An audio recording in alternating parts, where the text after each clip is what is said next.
Today, we're going to talk about how to grow very thick hair. All right, the first thing I want to talk about is iron. Okay, what is iron? Iron is a mineral that is involved in building up your hemoglobin. Okay, that's the stuff that helps you carry oxygen through your blood. And if you don't have hemoglobin in the scalp, you're not going to have oxygen for the little roots of the hair follicles. And without iron, you're literally starving that hair of oxygen so it can grow. It needs oxygen to grow. But it's very easy to get iron, especially if you're not a vegan. Just a little red meat a few times a week will give you plenty of iron. But you can also get iron in eggs and cheese. It's in a lot of different foods. All right, zinc. If you're deficient in zinc, which a lot of people are, you're going to have a real problem growing thick hair. The hair is going to come out very, very thin. Zinc is involved in hundreds of different enzymes, especially with making proteins. Okay, and your hair is protein. So without zinc, you don't get good growth of the hair and you don't get the thickness of the hair that you really want. And the hair will dry out. Okay, so zinc is very important in hair, skin, nails, things like that. A little red meat, again, will give you enough zinc.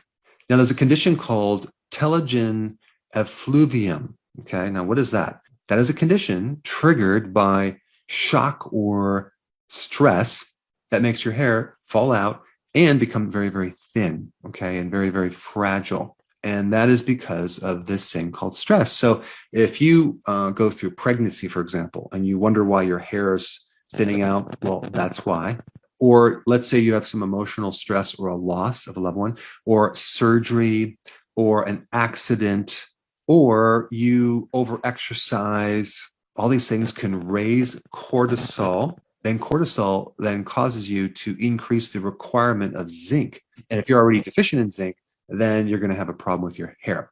And telogen effluvium is basically hair shedding, which is temporary, caused by stress. Now, if you consume a lot of alcohol, or you consume a lot of sugar, or for some reason you get a lot of copper, all these conditions are going to create a zinc deficiency. So just realize that low zinc creates all sorts of problems with your hair. And there's many different ways you can become deficient. And I pointed out quite a few. Shellfish are probably the best source of zinc, like oysters, but you can also get it in red meat. All right, the next point I want to bring up is omega-3 fatty acids. So if you don't like fish, or for some reason you don't like cod liver oil, I don't know why anyone would have the aversion to, I don't know, eating cod liver oil because it's so delicious, you could end up having a deficiency of omega-3 fatty acids. Now, if you have, the typical diet that most Americans have, you're going to be very, very high in omega-6 fatty acids. And that can create the deficiency of omega-3 fatty acids. And that could be the reason why your hair is becoming very, very thinned. But make sure you get enough salmon or cod liver oil for your omega-3 fatty acids. Plus, omega-3 fatty acids are very anti-inflammatory. So if you have alopecia, for example, you have too much inflammation. Next, very important ingredient to making thick hair is vitamin D. Vitamin D is just so important in hair growth.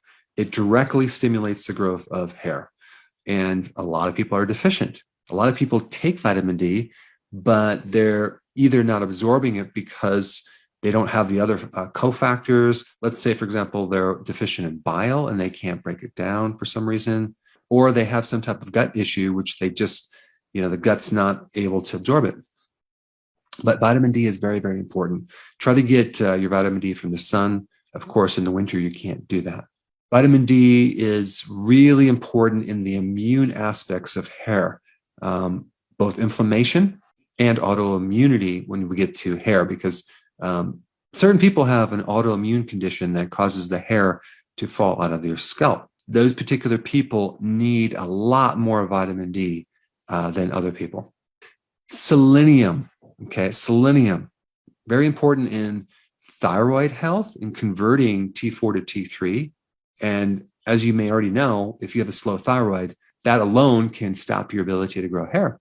But selenium is an important antioxidant for the hair to reduce inflammation, to definitely counter alopecia, and also dandruff. Have you heard of Selsun Blue? That's a selenium sulfate compound, if I'm not mistaken. And that actually inhibits the fungus that causes dandruff. So selenium is very important in different aspects of hair and scalp. But just taking one Brazil nut can give you enough selenium. Okay. All right. So then we have biotin. So biotin is essential to enhance the keratin, the type of protein that hair is made out of, and the strength of it. Biotin is essential for that. And your own microbiome makes biotin. And so this is why when someone gets an antibiotic, they can end up with thinning of the hair. And they're wondering why, because you just wiped out your good bacteria that's supposed to make that specific type of B vitamin.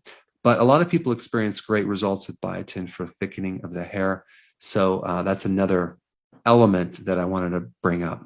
All right, the next one is low folate. I would never recommend taking folic acid, which is the synthetic version of folate.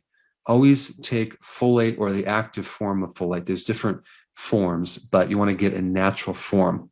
But folate is a cofactor for many different proteins in the body, including hair, skin, and your nails. So without folate, you're going to have a hard time fully developing the protein necessary in certain parts of your body. But it's very easy to get folate. Just start consuming salads on a regular basis, and you'll definitely have enough folate. It's in the dark leafy greens. All right, vitamin C, essential for collagen, and your hair is part collagen. So vitamin C is very, very necessary. Of course, I would never recommend the synthetic version of vitamin C. Get a natural version or just get it from the food. You can get plenty of vitamin C from sauerkraut, from cabbage, from berries, from bell peppers, and pretty much almost every single vegetable. Having enough vitamin C makes the collagen very, very strong. And the other thing I want to bring up about the hair, especially if you have thinned hair and you want to thicken it, is if you start the ketogenic diet and you don't consume enough protein, let's say you're not consuming like real food protein, you're doing protein powders, which I don't recommend. I recommend increasing the amount of eggs you eat, high quality grass-fed meats, and that can actually help you develop thickened hair right off the bat. So just don't forget about protein and consuming enough protein. The other symptom you're going to notice if you don't have enough protein is you're going to feel tired and lethargic. All right, I want to give you some other tips. One is sea kelp. The cool thing about sea kelp for hair is that it has the trace minerals. It has iodine, selenium, zinc, manganese, but it also has the amino acids as well as the B vitamins. So it's a really good product for hair growth. The other point I'm going to bring up is overwashing your hair. Okay. Some people wash their hair way too frequently, and that just dries it out. It takes the oils out. If you use a shampoo that has sulfates, it's just going to dissolve the protein in the hair, take out the oil, and leave your hair very, very damaged. So make sure that you don't overwash your hair. Now, of course, some people are going to say, oh, Dr. Berg told me not to shower again. No, I didn't say that. You can shower, just don't wash your hair every single day. And watch what happens. Your hair actually will be much, much better quality. It'll be healthier. All right, the shampoo that you use, very, very, very vital. I would recommend using a shampoo without sulfates, with a lot of clean ingredients that don't have side effects. But the main thing is get a sulfate-free shampoo. Now, I'd also recommend getting a really good conditioner, something that has clean ingredients, as well as the essential oils and the fats needed that can go into the hair and revive your hair. All right, the water that you use when you take a shower, and so if it has like city water where you're having the fluoride and the chlorine, not good. Just get a filter. But when you don't have the fluoride and the chlorine, boy, does it make your hair shine just without using these chemicals, just using good water. It's quite amazing. All right, the coloring. If you dye your hair, just find someone that can help you use a non-toxic dye. There are a lot of chemicals to make your hair a certain color. So find something that is more natural, even though it costs more. It's going to be important in the long run. All right, the next point I'm going to bring up is this thing called stress. I've seen people go through emotional losses and literally lose their hair completely. So stress can play a huge factor in the quality of the protein being produced in the top of your skull. That is because of high levels of cortisol. Cortisol is very catabolic, which means it breaks down proteins. So do whatever you can to help reduce stress. I have a lot of videos on that. I'll put some down below. Last point I want to bring up is if you're a smoker. Smoking not only depletes you of nutrients, but boy, does it dry your hair out. It oxidizes the hair. It puts a lot of chemicals in the hair. You will find that people that are smokers have very, very dried out, old looking hair as well as skin. So if you are a smoker, do whatever you can to stop smoking.